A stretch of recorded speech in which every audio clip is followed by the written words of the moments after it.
Van Halen, think about that. Dreams, I tell you, it really ties into what we're going to talk about here today. Hi, I'm Dean Packard. Alongside of me, I do have Superintendent Brenner here from Bay Path, and we're going to talk to you a little bit about an exciting opportunity we have coming up, our strategic plan. Superintendent Brenner, great to have you. Thank you. Thank you for having me. Hey, let's talk a little bit about the strategic plan and why it's important that Bay Path is going to undertake this process. And let's first start off, first of all, by talking about what is a strategic plan? Excellent question. Strategic plan is a comprehensive plan that defines our vision, where we want to be. It allows us to assess where we are today and where we want to be. And we're looking at a 3-year plan. So where do we want to be? What do we want to see happening in our classrooms, in our shops, and in our school community? And more importantly, what do we expect our students to know when they leave here and enter their next phase of their educational journey? So it is a comprehensive plan with shared goals and visions and key action steps in how we get there. You know, why do schools need these types of roadmaps to guide them? You would think that with a bunch of students coming in, a huge staff, that everything would take care of itself. So the why is so important.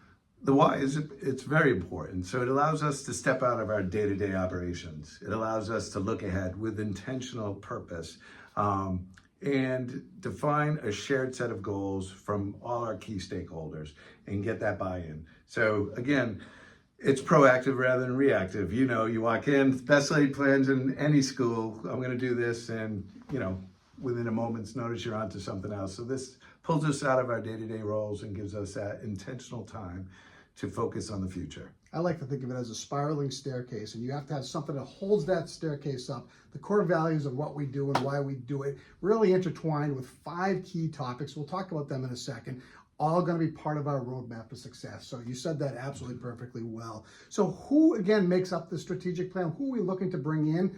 We talk about that, use that word stakeholders. Yes. Who are stakeholders?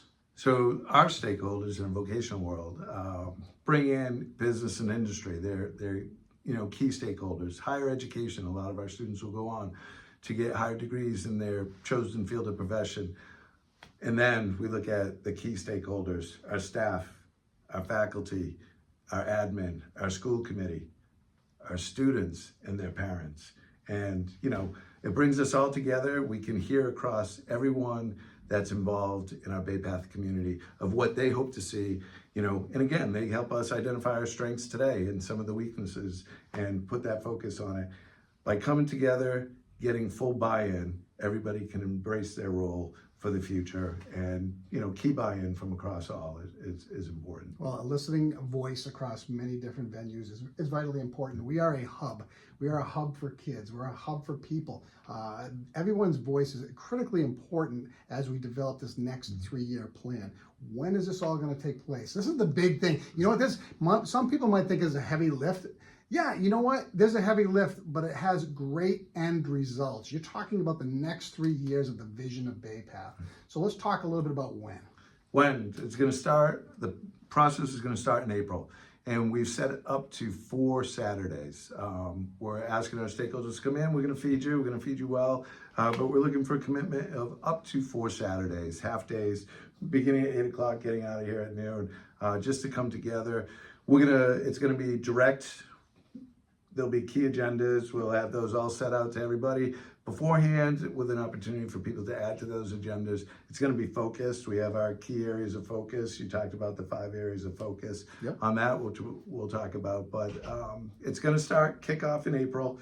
It's going to kick off actually this week with an email going out, communication going out, a flyer. Below. Right? Yeah, that's below. It's Yep. coming. It's right there. Did I steal some thunder? No, you didn't steal any thunder. Yeah, Nope. we have a beautiful flyer that's going to go out. It's going to talk about the commitment and the time. It's also going to have a barcode that you can scan in or click a link to sign up and identify the top 3 core areas that you want to participate in and help us out. So again, those areas of focus for us are going to be academic excellence, vocational excellence, faculty and student engagement, technology platform, and facilities, athletics, and activities and clubs for kids. So there are 5 different areas. If you have an interest in any of those, we'd ask you to jump on board, come on in and have those conversations with us about what the next 3 years looks like. And I'll tell you what, I'm really excited about this. I've been through a couple of them over my career, and what it does, and essentially, is going to create that roadmap for all of us. For every decision that we make, We are an institution for kids. We want to support our teachers. And furthermore, we want to make this school that every child wants to come to. We know that's a curse and a blessing at the same time because we're almost out of space. But It is. at the end of the day, we have an obligation to provide the very best for everybody that's in our learning community. Absolutely. All right, right there. You've heard it directly from the superintendent of schools and myself. We got to dream and dream big. Everybody stay tuned. Click below if you want more information.